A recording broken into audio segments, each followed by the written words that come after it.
Yes, sure. Thanks very much, Kate and Verena, for sharing your thoughts there. I mean, I think in quite a few respects, the mining sector, the mining industry is very similar to the marine business. You know, traditionally a very large scale, slow to adopt new technologies, new approaches, um, kind of an industry. And for me, when I first started working in this sector, I found it quite frustrating because I naturally have quite an entrepreneurial mindset.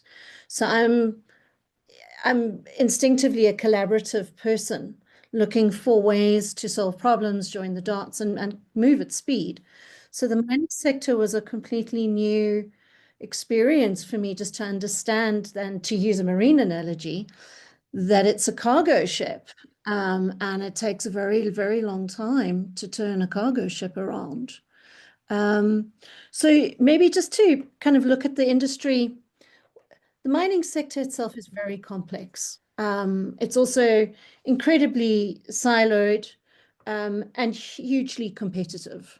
So perhaps one of the ways to kind of dissect this is to divide it into its sort of broadest categories of subsectors, which is the large scale mining industry, which is what most people are familiar with, which is like big multinational corporations with very large projects on different continents, with lots of big machinery, whether it's open pit or underground, producing vast tonnages per annum, with very highly skilled staff who need to man those operations. And then you also have the artisanal and small scale mining sector, which people will be surprised to know is actually massive. Um, last count, we're talking about 45 million people around the world engaged in artisanal and small scale mining across nearly 100 countries. So this is a huge growing subsector, and it's actually very important because it's becoming a strategic source for critical minerals, which are in short supply for things like the green energy transitions. So when we look at the large scale mining industry, I mean, there is innovation taking place, sort of in terms of new technology, but it's more commercial than it is open innovation. So you'll see it happening in robotics, automation, AI applications, remote control centers, VR training, virtual reality training, that kind of thing, drone usage, and now connectivity underground. So that's kind of where that kind of innovation is sort of taking place, but it's very commercialized, and there's a lot of competition that's developed in those kinds of spaces, for new tech in mining.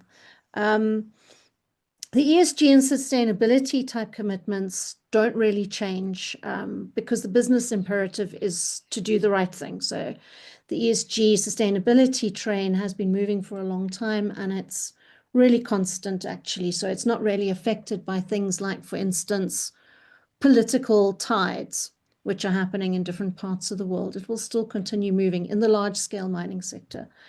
I think, if I was to say where is the most kind of innovation taking place, it's really around decarbonization, meeting those corporate, country, and global targets that companies are very much signatories to. And that's where you're going to find the new technologies, the innovative stuff coming through, new kinds of partnerships, different kinds of alignments.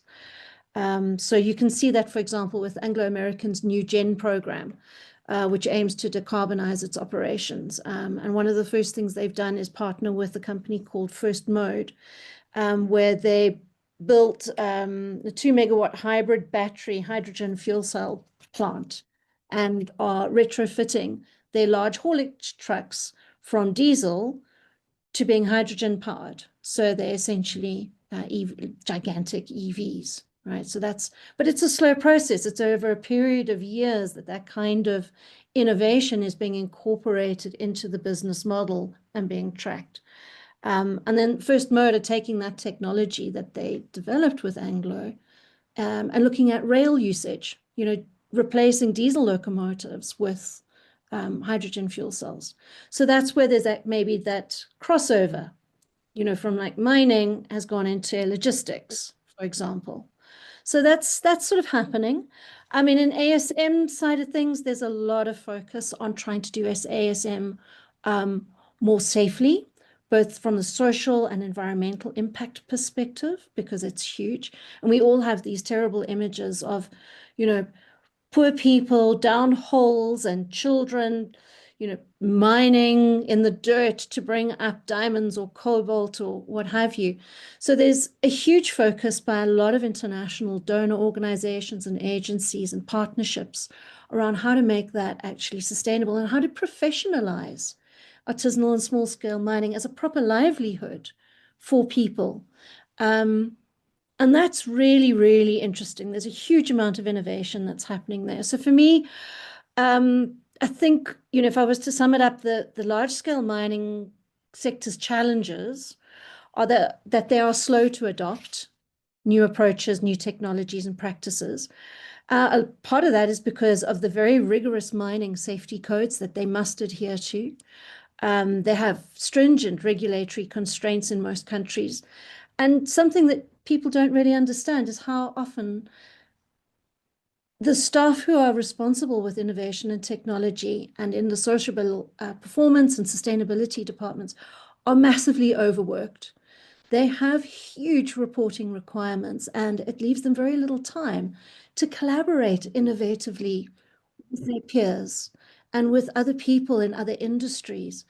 So that's really important. And of course, there's a huge skills shortage in the mining sector. Mining is not an attractive industry for the younger generation.